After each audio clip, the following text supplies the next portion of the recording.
Now we'll add DB migration support using Alembic and SQLAlchemy. Let's check dbmanager.py, our database module. So we are creating the tables explicitly here. So first install Alembic Python module, pip install Alembic. Let's just see if it's working. We have access to it. So now we'll see that we just have test.db available as of now. So let's do alembic init migrations. This should create an alembic.ini file and a migrations directory.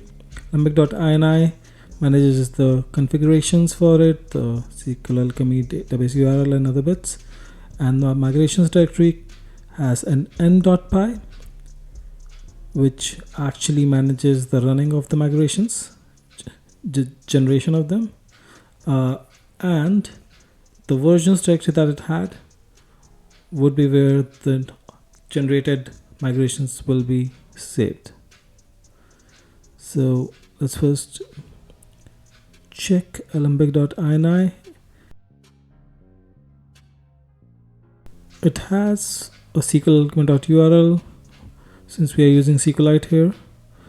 But the thing is, we shouldn't put in the actual DB path here, but use it from our config module. So we can change it with the n file. So let's import this module into our n.py that's in migrations directory. So from lit.config import settings. Settings is what we are making available in our config.py. And via settings, we have access to SQLite DB path variable. And now we can override the alembic.ini value that is there using config.setMain options that are available to us using context.config. So config.setMain options, the name of the variable, comma the value. So let's pull in the name of the variable, that's SQLAlchemy.url. Let's place it in here. This should override our value for SQLAlchemy URL from config.py, which we can make it use .env file. Now what we need to do is we need access to the metadata of our SQLAlchemy base. So let's import base from there. And this metadata actually lets our Alembic know how to generate the new migrations.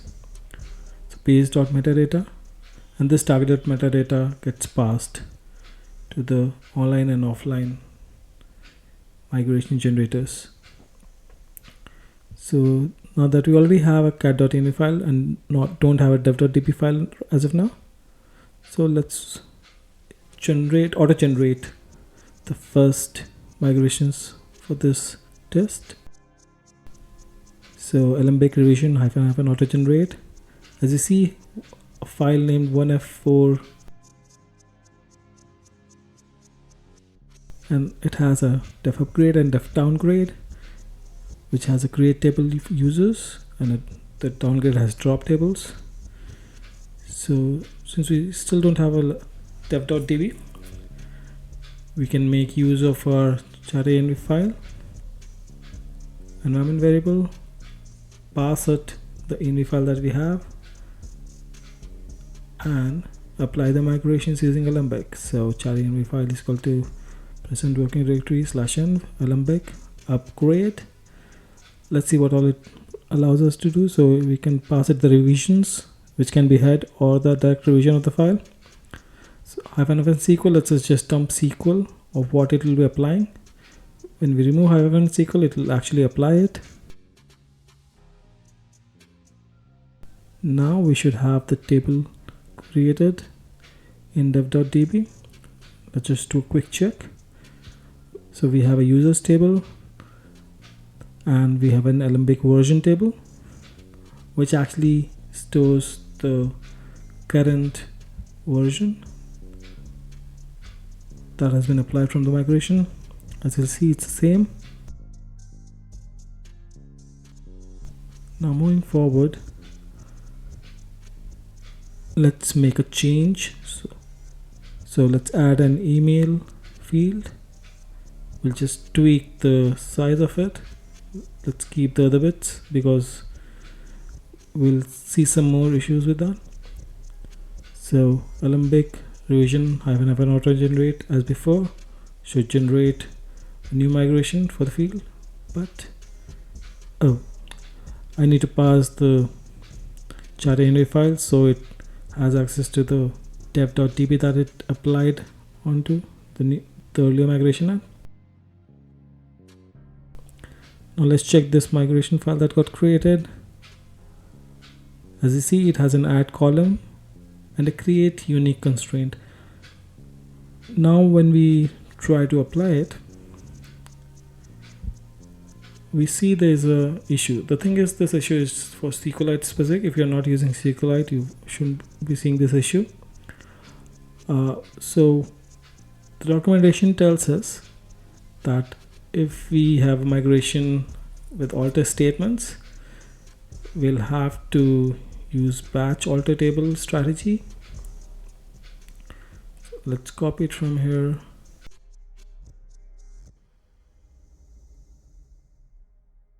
We'll open the migrations file. So what we can do is we can either directly apply it here, make the changes like this, add the web width block.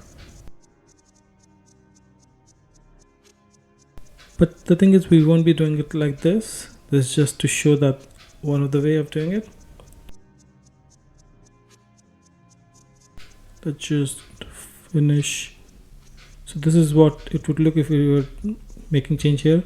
What we can do is directly we can open the m.py, and in the run migrations offline and online, for the context configure, we can add a render as batch is equal to true param, and this should help us with auto generation in the batch mode itself.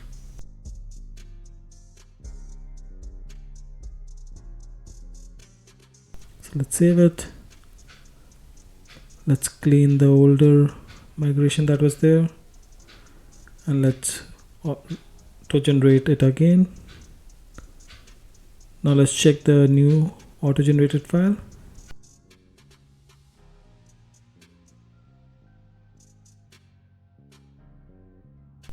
Yeah, as you see, we have the batch alter table block already applied in this. Now we'll see another issue that comes with SQLite and Alembic and solve it. So when we are doing the batch mod, it won't give the SQL bit. You can still try to apply it, but the thing is, since our migration had a constraint with this particular batch block, we have to explicitly provide it with a constraint name. So let's define a constraint name for the unique email.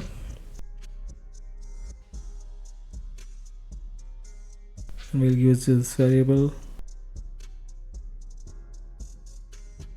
in our create unique constraint and drop constraint as well, otherwise the downgrade would fail.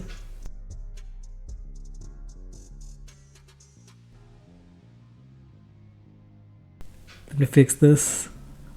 I already completed with the value, not the variable name.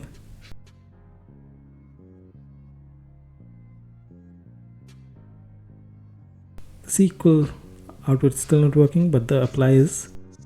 So we can check again with SQLite. We have the new constraint available here. We have the email field added as well. Now let's do one other thing. We'll try a downgrade. So for that, let's add a new table itself. We'll just rename it to revert, as we'll be deleting it later on. Let's use to revert as the table name as well. Let's clean it up, just have ID field. Let's auto generate a new migration for us. Let's just check what it has. It should have a create table and field. Yep. So let's apply it. Upgrade head to get the latest migration applied. Now we'll see what tables are available here. We have the to revert table now. The schema of it should match what we wanted as well. Nice. Now we see that the migration has upgraded from 36A5 to 8297. Let's just make it show we're using Alembic version. So now what we need to do is, since we want to go back to 36A5D, we can simply do our end file environment variable Alembic downgrade and the revision. So 36A5, no errors in the log. Let's make it sure that we have the right version. 36A5 shown in the Alembic version. Make sure we don't have the redundant table. Yep. So the to revert table has been dropped, and that's the downgrade feature. Now let's clean up. It doesn't delete the downgraded migration as it shouldn't. Let's clean it up from the code as well. And now since we have migration, we don't need to explicitly create the tables from our app code. So let's delete the create all from db class get db.